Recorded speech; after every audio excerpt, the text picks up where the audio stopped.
Daħlu fis-seħħ standards soċjali għaċ-ċentri kollha ta' matul il-jum għal persuni b'diżabilità. L-standards huma mħarsa bil-liġi u għalhekk iċ-ċentri kollha huma obbligati li jsegwuhom.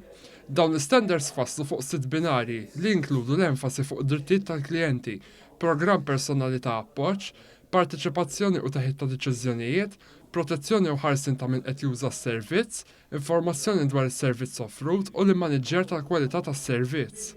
Il-kap eżekuttiv tal-Awtorità ta' Standards ta' Ħarsin Soċjali Matthew Vella spjega li l-standards ipoġġu lil min jirċievi s-servizz fuq quddiem. Hawnhekk irridu naraw li l-individu verament ikollu il-vuċi li f'kull ħaġa li jsir li għandha x'taqsam mal-ħajja tiegħu l-individu jkun qed jipparteċipa b'mod attiv. Qed naraw ukoll l-involviment tal-qraba għaliex aħna anke matul il-konsultazzjoni pubblika tkellimna mal-qraba, tkellimna mal-professjonisti u tkellimna anke ma' min qed jirċievi s-servizz u dawn il-punti kienu l-aktar punti prinċipali li xtaqu li jaraw fit-tibdil anke tas-servizz kif qed jingħata. Qal li huwa ta' onur li fil-Jum Internazzjonali għal persuni b'diżabilità tnedew dawn l-standards għax permezz tagħhom irridu jintlaħqu l-miri tal-awtorità biex tinbidel il-mentalità ta' kif in-nies iħarsu lejn dawn iċ-ċentri.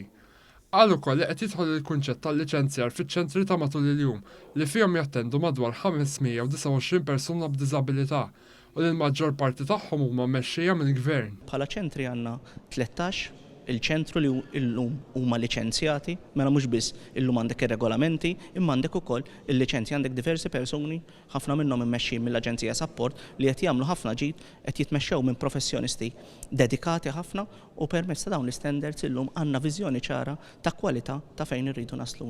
Is-Segretarju Parlamentari għal persuni b'diżabilità Enea Ġusdeċelis qal li dawn l-standards huma turija oħra tal-politika ta' dan il-gvern li issa bis-saħħa tal-liġi is-servizzi provduti fiċ-ċentru ta' matul il-jum għal persuni b'diżabilità se jkunu tal-ogħla livell. Għamilna din l-awtorità biex inkunu ċerti li s-servizzi li qegħdin nagħtu lil persuni b'diżabilità iżommu l-istandards mixtieqa minnha.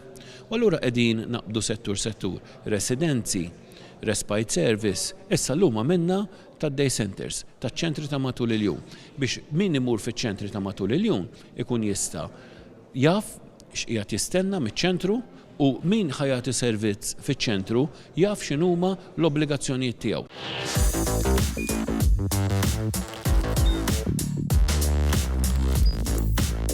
Idħol fuq one.com.mt u hemmhekk tista' tara l-programmi kollha li jxandru fuq One permezz ta' One Play.